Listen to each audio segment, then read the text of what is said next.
നമസ്കാരം. ടെഹ്റാനിൽ തീഗോളം തീർത്തത് അമേരിക്ക. ഇറാന്റെ തീരങ്ങളിൽ ട്രംപിന്റെ കപ്പൽപ്പട. ടെഹ്റാൻ സമീപം വൻ സ്ഫോടനം ഉണ്ടായിരിക്കുന്നു. ലോകം ഭീതിയിലേക്ക് എത്തപ്പെടുന്ന ഒരു മൂന്നാം ലോക മഹായുദ്ധത്തിന്റെ സാധ്യതകളാണോ എന്നുള്ളതാണ് ലോകത്തെ ഭീതിയിലാക്കുന്നത്.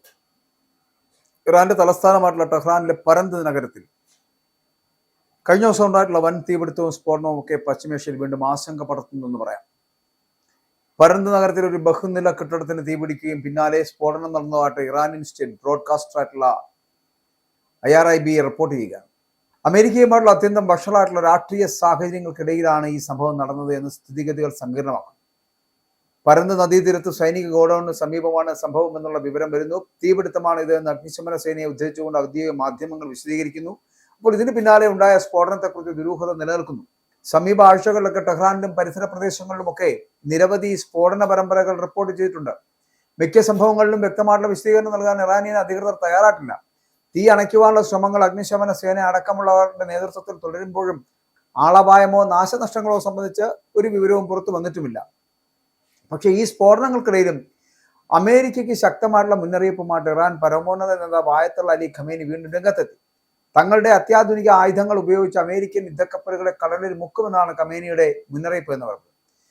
അമേരിക്കയുടെ ഡസൻ കണക്കിന് യുദ്ധവിമാനങ്ങൾ മിഡിൽ ഈസ്റ്റിലേക്ക് വിന്യസിച്ചത് അന്താരാഷ്ട്ര മാധ്യമങ്ങൾ നൽകുന്ന വിവരങ്ങൾ വ്യക്തമാക്കുന്നുണ്ട്. മേഖലയിൽ ഏകദേശം 50 യുദ്ധവിമാനങ്ങളാണ് US വിന്യസിച്ചിരിക്കുന്നത്.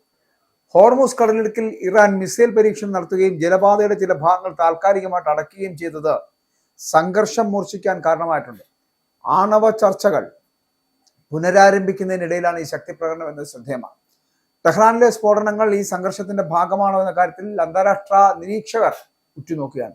ഇറാന്റെ ആണവ സൈനിക കേന്ദ്രങ്ങൾ ലക്ഷ്യമിട്ടുകൊണ്ട് ഈ വാരാന്ത്യത്തിൽ തന്നെ ആക്രമണം നടത്താൻ വേണ്ടിയിട്ട് അമേരിക്കൻ സൈന്യം സജ്ജമായി നിൽക്കുന്നു എന്നുള്ള റിപ്പോർട്ടുകൾ വരുന്നത്. എന്നാൽ സൈനിക നടപടിക്ക് അനുമതി നൽകുന്ന കാര്യത്തിൽ പ്രസിഡന്റ് ഡൊണാൾഡ് ട്രംപ് ഇതുവരെ അന്തിമ തീരുമാനം എടുത്തിട്ടില്ല എന്നുള്ളതാണ് CNN റിപ്പോർട്ട് ചെയ്യുന്നത്. മിഡിൽ ഈസ്റ്റിൽ വ്യോമ നാവിക സേനകളെ അമേരിക്ക വൻതോതിൽ വിന്യസിച്ചിട്ടുണ്ട്.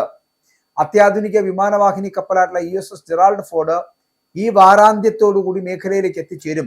ഇതോടൊപ്പം ഫൈറ്റർ ജെറ്റുകളും ഇന്ധനം നിറയ്ക്കാനുള്ള ടാങ്കറുകളും ഇറാന് സമീപമുള്ള താവളങ്ങളിലേക്ക് മാറ്റിയിട്ടുണ്ട്.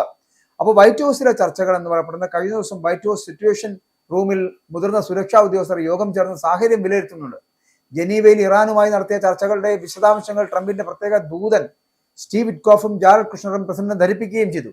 ജനീവയിൽ നടന്ന 3 മണിക്കൂർ നീണ്ട ചർച്ചകളിൽ കാര്യമായ പുരോഗതി ഉണ്ടായിട്ടില്ല എന്നും അടിസ്ഥാന തത്വങ്ങളിൽ ധാരണയായെന്ന് ഇറാൻ അവകാശപ്പെടുമ്പോഴും പ്രധാന വിഷയങ്ങളിൽ വലിയ തർക്കം നിലനിൽക്കുന്നതായിട്ട് അമേരിക്കൻ ഉദ്യോഗസ്ഥർ വ്യക്തമാക്കുകയാണ്.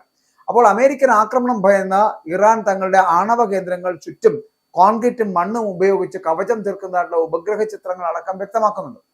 Institute for science and international സെക്യൂരിറ്റിയുടെ വിശകലനം അനുസരിച്ചിട്ട് അതീവ സുരക്ഷയുള്ള ഭൂഗർഭ കേന്ദ്രങ്ങളിലേക്ക് ഉപകരണങ്ങൾ മാറ്റാനാണ് ഇപ്പോൾ ഇറാൻ ശ്രമിക്കുന്നത്. ദീർഘകാല യുദ്ധത്തിന് സാധ്യതയുണ്ട് എന്നുള്ളതാണ് ഇതിന്റെ ഏറ്റവും വലിയ പ്രത്യേകത. ഇറാനെതിരെയുള്ള നീക്കം ഒരു ചെറിയ ആക്രമണമായിരിക്കില്ല എന്നുള്ളതാണ്, മറിച്ച് ഇസ്രായേലുമായിട്ട് ചേർന്ന് ആഴ്ചകൾ നീണ്ടു നിൽക്കുന്ന വലിയൊരു സൈനിക നീക്കമായിരിക്കും എന്നുള്ള റിപ്പോർട്ടുകളാണ് ഇപ്പോൾ പുറത്തു വരുന്നത്. വരും ആഴ്ചകളിൽ സൈനിക നടപടിക്ക് 90% സാധ്യതയുണ്ട് എന്നുള്ളതാണ് വൈറ്റ് ഹൗസ് പറയുന്നത്. കഴിഞ്ഞ ഒരു സ്ഫോടനത്തോടുകൂടി ഇറാൻ തകർന്നു പോകുമെന്ന് കരുതിയെങ്കിൽ അത് തെറ്റി. ഇറാനിൽ ഇതുപോലുള്ള സ്ഫോടനങ്ങൾ പലവട്ടം ഈ യുദ്ധ സമാനമായ സാഹചര്യം ഉണ്ടായതിനു ശേഷം തന്നെ നടന്നിരിക്കുന്നു. അപ്പോൾ ഇതിനൊക്കെ പിന്നിൽ അമേരിക്കയാണോ? ടെഹ്റാനിൽ ഇങ്ങനെ ആ സ്ഫോടന പരമ്പര ഉണ്ടാക്കി അല്ലെങ്കിൽ സ്ഫോടനം ഉണ്ടാക്കി തീഗോളം തീർത്ത് വിട്ടിരിക്കുന്നത് അമേരിക്കയാണോ എന്നൊരു സംശയം ഉണ്ടാകുന്നുണ്ട്. ഈ ഇറാന്റെ തീരങ്ങളിലേക്ക് കപ്പൽപ്പട വന്നെത്തിയിരിക്കുന്നത് എന്തായിരുന്നാലും യുദ്ധം ചെയ്യാനാണ് എന്നുള്ള കാര്യത്തിൽ തർക്കമില്ല. അപ്പോൾ അതെന്തുകൊണ്ടുണ്ടാകാൻ പോകുന്നു? ഏത് നിമിഷം വേണമെങ്കിലും കത്തിയെരിയാൻ പാകത്തിന് തയ്യാറെടുപ്പ് നടത്തേണ്ട സ്ഥിതിയിലേക്ക് എത്തിയിരിക്കുന്നു ഇറാനെ പോലെ രാജ്യം. അമേരിക്ക തിരിച്ചടിക്കുന്നു, അല്ലെങ്കിൽ അമേരിക്ക വളരെ കൃത്യമായിട്ടുള്ള കണക്കുകൂട്ടലുകളോടുകൂടി പ്രതികരിക്കുകയാണ് എന്നുണ്ടെങ്കിൽ ഇറാന്റെ കാര്യത്തിൽ ഒരു തീരുമാനമാകും എന്നുള്ള കാര്യത്തിൽ സംശയമില്ല. പക്ഷേ ഇറാന്റെ തിരിച്ചടി താങ്ങാനുള്ള കെൽപ്പ് അമേരിക്കയ്ക്കും ട്രംപിനും ഉണ്ടാകില്ല.